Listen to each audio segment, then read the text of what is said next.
오늘 본문의 내용을 아시지요? 베드로하고 요한이 나면서부터 걷지 못하는 안진뱅이를 일으키는 이적을 행했습니다. 그러자 시기하고 유대 종교자들에 의하여 투옥이 됩니다. 이제 감옥에 있는 베드로를 불러내 사내들은 공유회가 신문을 합니다. 그런데 성령 충만한 베드로가 그에 대한 답변, 변론을 합니다. 이게 오늘 본문의 내용입니다. 성령 충만함은요, 첫 번째로 성령께서 복음을 담대히 전하게 하십니다. 유대 종교 지도자들, 베드로하고 요한이 복음을 전하는 것도 아주 싫습니다. 오늘 본문 앞에 사도행전 4장 2절에 보면 예수 안에 죽은 자의 부활도 있다고. 예수님 부활하셨다. 예수 믿는 자는 모두 부활한다. 이걸 백성에게 가르치고 백성에게 전하니까 유대 종교 지도자들이 아주 베드로하고 요한을 싫어했습니다. 그런데 안진뱅이를 일으킨 능력이 있어 보이는 베드로 요한이 예수님 부활을 또 증거하고 다니는 겁니다. 그러니 시기하고 질투하고 선동한다고 이들을 감옥에 가둔 거지요. 감옥에 가둔 베드로 요한을 끄집어내서 대제사장이 신문을 합니다. 7절에 너희가 무슨 권세와 누구의 이름으로 이 일을 행하였느냐? 누구 허락 받고 누가 시켜서 안진뱅이를 일으켰어? 따지는 거예요. 여러분, 이 7절에 신문하는 내용이 예수님도 똑같은 이 신문을 당했거든요. 마태복음 21장에 보면 예수님도 성전을 깨끗이 하자 성전의 책임자들인 제사장들이 네가 뭔데 성전을 깨끗이 청소해? 화가 나가지고 예수님을 붙잡아가지고 예수님께 묻습니다. 마태복음 21장 23절 내가 무슨 권위로 이런 일을 하느냐? 또 누가 이 권위를 내게 주었냐? 똑같은 질문입니다. 여러분, 이 질문의 저희가 뭘까요? 베드로하고 요한을 사람들이 따르니까 이것을 정치적 사건으로 몰아가지고 베드로하고 요한을 이제 해결, 처리하려고 하는 것이 그들의 목적이었습니다. 그걸 알면 베드로는 나 안 하겠다고, 살려달라고, 내가 이제 안 하겠다고 그래야 되는데, 그러나 베드로가 8절 보세요. 이에 베드로가 같이 읽어요. 성령이 충만하여. 성령이 충만하여. 성령님 충만이 뭘까요? 사도행전 오늘 4장인데 5장 말씀을 볼게요. 우리는 이 일의 증인이요. 예수님 십자가에 죽고 죽은 자 가운데서 부활하신 것에 대한 증인이 우리다. 제자들, 사도들이 그러는 거예요. 그 다음 읽지요. 하나님이 같이 읽어요. 자기에게 순종하는 사람들에게 주신 성령도 그러하니라. 아멘. 성령 앞에 있는 게 뭔가 보세요. 하나님이 자기에게 순종하는 사람들에게 주신 게 성령이라는 거예요. 성령을 어떻게 받아요? 먼저는 예수 그리스도를 영접하면 성령이 우리 가운데 거하고, 성령 충만함이 임하는 것은 하나님 말씀에 하나님께 순종하는 자에게 하나님의 성령 충만을 은사로 주시는 거예요.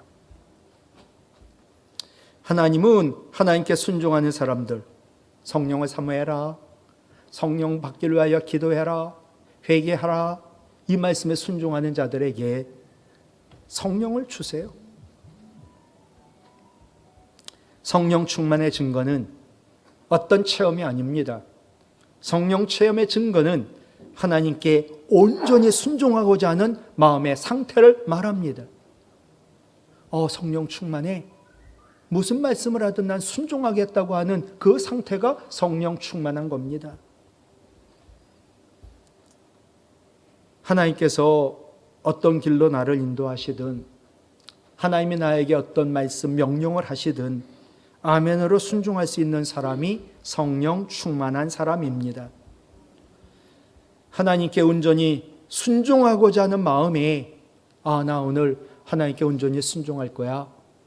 아니, 나는 평생 하나님께 온전히 순종할 거야.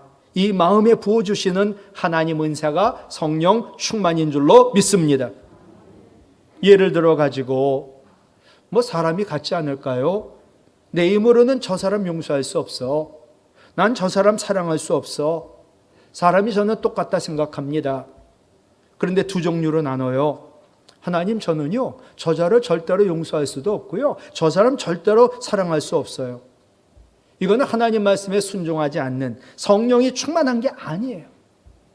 반면에 하나님, 저는 사랑도 용서도 할 수 없는데 하나님 말씀하시니까 정말 저도 하나님 용서하고 싶어요, 사랑하고 싶어요. 그런데 저 힘이 없거든요, 저는 못하겠거든요. 그러니 하나님, 용서할 힘을 주세요, 사랑할 힘을 주세요. 순종하겠다는 거잖아요. 이것이 바로 성령 충만이고, 이래야 성령 충만을 부어주시는 거예요. 성령 충만하면요, 성령이 도우시니까 순종하는 것이 힘들지 않습니다.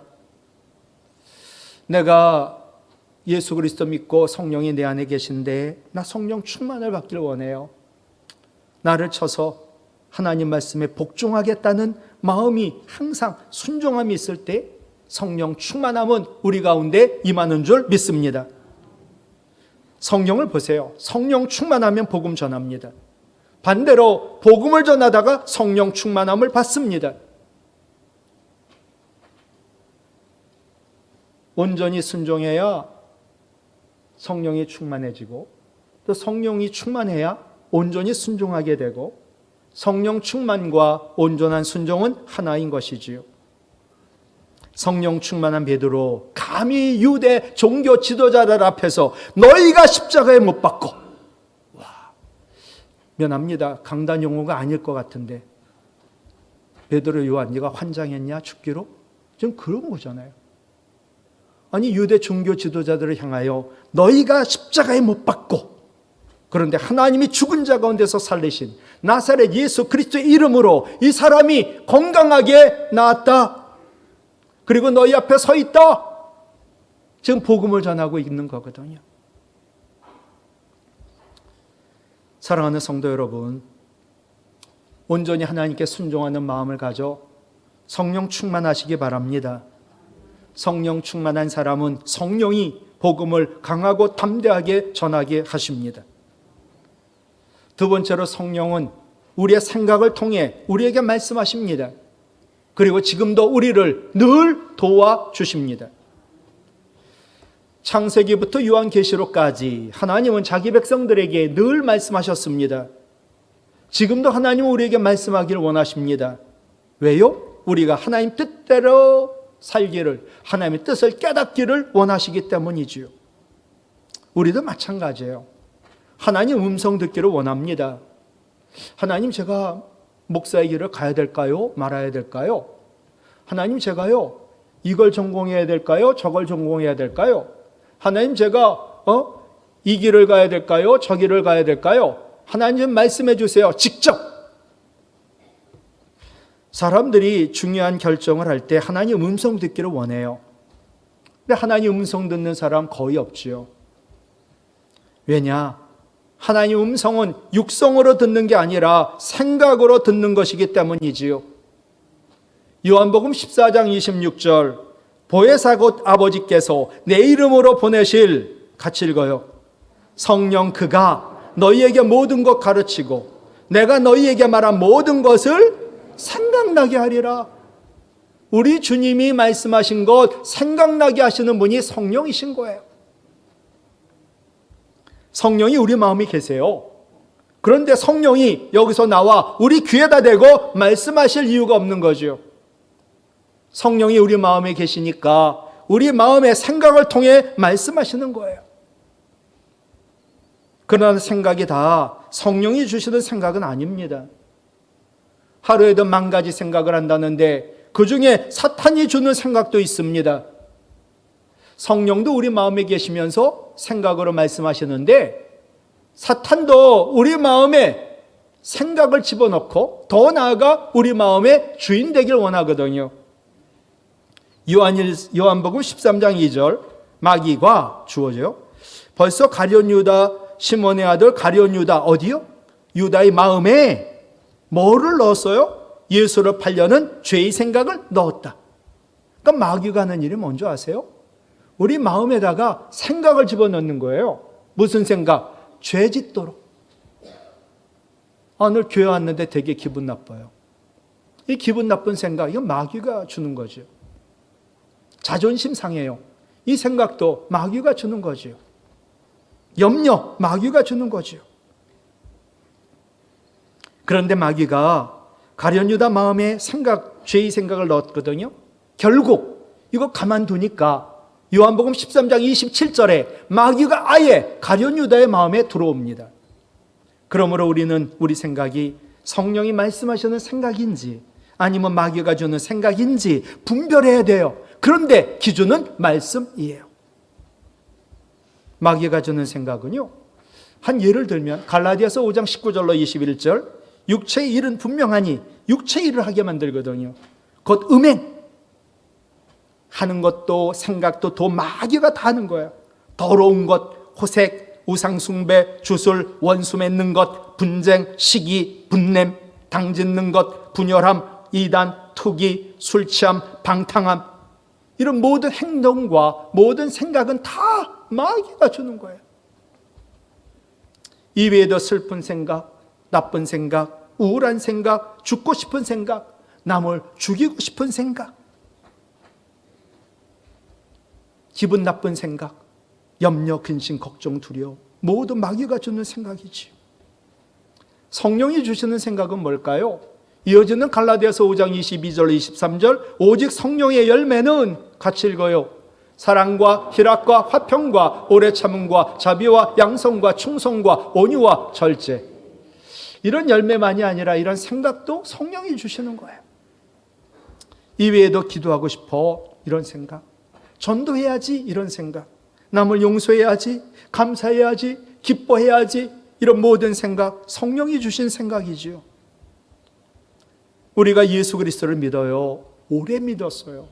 근데 성령이 충만하지 않으면 계속 율법에 매인 율법주의자가 될 수밖에 없어요. 사람이 죄로 타락한 이후 율법을 온전히 지켜 의롭게 될 가능성 전혀 없이 사라졌습니다. 그런데도 율법주의자들은 율법을 지켜 의롭게 되려고 고집합니다. 그러니 아무리 열심히 신앙생활해도 늘 좌절하고 기쁨이 없고 감사가 없고 은혜를 못 받습니다. 율법주의에 빠지면요, 사람의 마음이 제일 먼저 굳어져요. 남을 정죄하고 심판해요. 그리고 주님 주시는 기쁨도, 주님께 대한 감사도, 하나님 은혜도 모두 사라져요. 그래서 하나님 약속하셨죠. 성령을 주겠다고. 성령을 우리 속에 두어 새 마음을 주고 부드러운 마음 준다고 약속하셨습니다. 에스겔 36장 26절로 27절, 새 영, 성령을 너희 속에 두고 주겠다는 거예요. 그래서 새 마음을 너희에게 주고 너희 육신의 굳은 마음을 제거하고 부드러운 마음을 줄 것이고, 27절, 또 내 영 성령을 너희 속에 두어, 성령을 주시는 이유가 뭔가 했더니 너희로 내 율례를 행하게 하리니 너희가 내 규례를 지켜 행할지라. 성령 주는 게요, 하나님 율법, 하나님 말씀, 하나님 계명 지키라고. 우리 못 지키잖아요.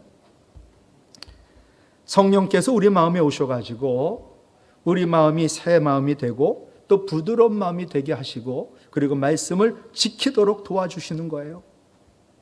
성령 충만하면요, 성령이 하나님 말씀에 순종하게 하시고 우리 마음에는 하나님 나라 임하는 줄로 믿습니다.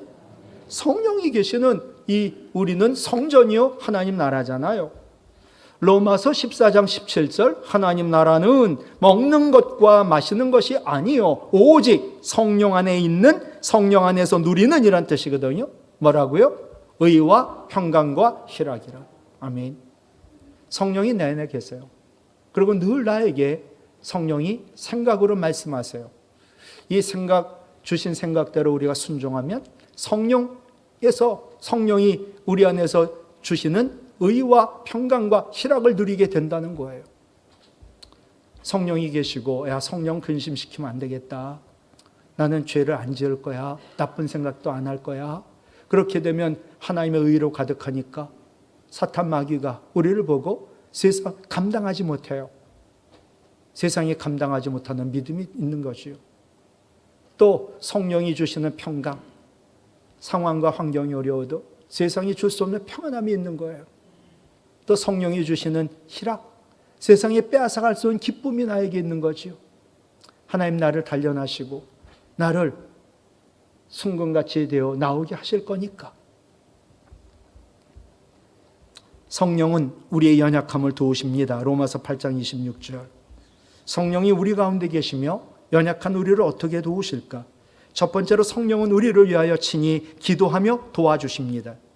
이어지는 로마서 8장 26절 세 번역이에요. 성령께서 친히 이루 다 말할 수 없는 탄식으로 우리를 대신하여 친히 간구하여 주십니다. 얼마나 놀라워요. 우리는 기도할 때마다 우리가 어떻게 기도해야 될지 참으로 모릅니다. 자꾸만 병 낫게 해주세요. 잘 되게 해주세요. 시험 잘 보게 해주세요. 합격시켜주세요. 이거는 우리가 원하는 것이, 하나님이 원하는 것은 이거보다 더 다른 것이 있을 수 있거든요. 그럼 얼마나 말할 수 없는 탄식으로 우리 아이에게 필요한 걸 내가 아는데 부모로서 늘 아이는 돈 달라고 하는 거예요. 자전거 살라 되는 거예요. 아주 최신 핸드폰을 사달라야 되는 거예요. 게임기를 사달라는 거예요. 얼마나 부모가 속이 터질까요? 우리도 마찬가지지요. 진짜 우리에게 필요한 것은 구하지 않고 세상 것들만 구할 때 말할 수 없는 탄식으로 성령이 친히 간구하여 주신다. 어느 목사님이 너무 힘들어가지고 기도도 힘들더래요. 주여 하나님 아버지, 주여 하나님 아버지, 이것만 수천 번 부르짖었답니다. 그랬더니 문제가 해결이 됐다. 주님이 말할 수 없는 탄식으로 나를 위하여 기도하셨고 문제를 해결하며 도와주셨다. 우리는 언제까지 더 좋은 것만, 더 잘 사는 것만, 더 대접받기를 위해서만 기도합니까? 나만 잘 되겠다고, 우리 가족만 잘 되겠다고 기도하시겠습니까? 땅의 것만 기도하는 것 하나님 원하지 않으세요. 이런 수준의 기도밖에 하지 못하는 나니까 이 나를 보시고 성령이 말할 수 없는 탄식으로 우리를 위하여 기도하시며 도우신다. 참으로 은혜요 복인 줄로 믿습니다. 두 번째, 성령은 우리의 마음을 아십니다. 그리고 도와주십니다. 이어지는 로마서 8장 27절, 사람의 마음을 꿰뚫어 보시는 하나님께서는 성령의 생각이 어떠한지를 아십니다. 성령은 우리 마음에 오셨어요. 그래서 우리 마음의 생각을 다 아세요. 다 아세요. 그러니까 우리가 말씀에 순종하면 성령은 기쁜 생각을 가져요. 근데 우리가 말씀에 순종하지 않고 늘 죄 가운데 살면 근심하는 생각을 가져요. 근데 하나님은 성령이 그 생각을 아신다는 거예요. 그거 알고 도와주는 거예요. 다윗의 고백인데요. 시편 19편 14절, 나의 반석이시요 나의 구속자이신 여호와요, 같이 읽어요. 내 입의 말과 마음의 묵상이 주님 앞에 연락되기를 원하나이다. 아멘. 여러분, 하나님 앞에 연락되는 게 뭐냐 하면 우리의 말이에요. 민수기 14장 28절, 내 귀에 들린 대로 내가 그대로 행하리라. 예. 불평하면, 원망하면 그대로 안 되는 거예요. 우리의 입의 말이 얼마나 소중한지. 근데 진짜 중요한 건 마음의 묵상이라는 거예요. 오늘도 나오셔서 기도했죠? 내 입의 말이 하나님 받으세요. 더 중요한 건 마음의 묵상이에요. 오셔갖고 하나님 사랑해요. 하나님, 제가 죄인이거든요. 저를 불쌍히 여겨주셔야 돼요. 제가 온전히 마음을 하나님께 드려요. 저는 하나님밖에 없어요. 하나님 사랑해요. 하나님, 나의 전부예요. 하나님 영광 위하여 살기를 원해요. 순종하기를 원해요. 성령으로 충만하게 해주세요. 이 마음의 묵상이 하나님이 연락하신다는 거예요. 다윗은 마음의 묵상이 주님께 연락되는 것을 알았어요. 그래서 마음의 묵상이 주님께 연락되기를 원한다고. 여러분 마음 하나도 안 보여요. 그러나 우리 성령은 아세요. 아, 이거 빨리 끝나야지. 오늘 약속이 있는데 마음은 딴 데가 있어요. 여러분, 그 마음의 묵상, 우리 예배를 하나님 받으시겠어요? 아니요. 마음의 생각만 해도 하나님 아신다는 거거든요. 우리 마음 다 아세요. 하나님을 기쁘시게 하는 일 쉽죠. 하나님 기뻐하실 마음만 품고 살면 되기 때문이지요. 나는 어떻게 하나님 기쁘시게 할까? 오늘 예배 잘 드리면 기뻐하시겠지? 오늘 기도 회개하며 하나님 원하시는 기도하며 기뻐하시겠지? 내가 하나님 사랑하는 마음 품고 있으면 기뻐하시겠지? 그런데 성령이 마음에 계시는 것을 믿지 못하면 정말 마음으로 하나님 기쁘게 할 수도 있는데 이 은혜가 끔찍하게 뒤바뀌어요. 성령이 내 안에 계신 걸 믿지 않거든요. 그러니까 마음에 죄악된 생각을 품는 거예요. 아유, 오늘도 왜 교회가 이러냐? 오늘 왔는데 누가 기분 나쁘게 했어? 여러분, 이 마음이 성령은 아세요. 근데 이런 마음을 품는 것만으로도 하나님께 죄를 짓는 거예요. 내가 오늘 그런 마음을 가졌어요. 기분 나쁘다. 왜 지겹다.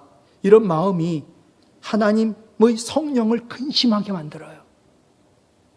내가 진정 예배를 드리길 원하는데 성령이 근심하는 마음을 품으면 성령이 도와주시긴 해요. 어떻게 도와줄까요?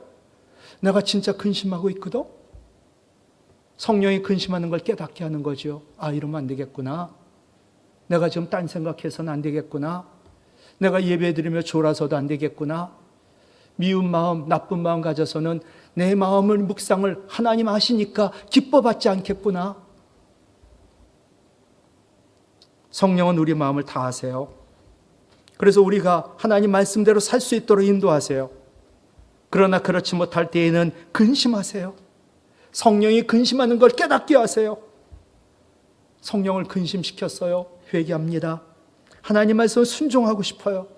도와주시지요. 복음서의 제자들 3년 동안 예수님과 동행했습니다. 그런데 예수님 배반했습니다. 그러나 성령이 맞아 제자들이 완전히 달라졌습니다. 핍박도 순교도 두려워하지 않고 부활의 주님을 전했습니다. 이유는 하나, 성령의 권능을 받았기 때문에. 말씀 마칠게요. 여러분 몇 년 사셨어요? 외람될 게 묻습니다. 지나간 인생 지나갔어요. 인생의 전반전 얼만큼 지나갔는지 지나갔어요. 이제 오늘부터 인생의 후반전이에요. 정말 믿음 좋은 사람으로 변하길 원하세요? 남을 사랑하고 용서하는 사람으로 변하길 원하세요? 하나님 말씀하시면 무조건 순종하는 사람으로 변하길 원하세요? 늘 감사하며 남을 마음에 품고 사는 정말 예배자, 기도자로 살기를 원하세요? 성령 충만하시기 바라요. 성령 충만하면 사람이 변합니다. 연약한 사람이 강하고 담대한 사람으로, 불평의 사람이 감사의 사람으로, 율법에 매인 사람이 은혜의 사람으로, 남을 심판하고 정죄하던 사람이 남을 불쌍히 긍휼히 여기는 사람으로, 사람들이 나보면 무서워해요. 무서운 사람이 좋고 그리운 사람으로 변하게 된단 말이에요. 하나님 말씀 온전히 순종하는 마음을 가지고 성령 충만하시기 바라요. 그러면 성령 충만하면 죄에 대하여, 마귀에 대하여, 세상에 대하여, 고집불통인 나의 자아에 대하여 이길 수 있는 힘을 주셔요. 또 내가 믿음 생활 잘하고 전도와 기도, 원수 사랑, 봉사를 위한 권능까지 임하는 거예요. 온전히 하나님께 순종하여 성령 충만하시길 바라고, 또 성령 충만함으로 온전히 말씀에 순종해 성령의 권능이 나타나는 우리 성도와 교회가 되기를 주님의 이름으로 부탁을 드립니다.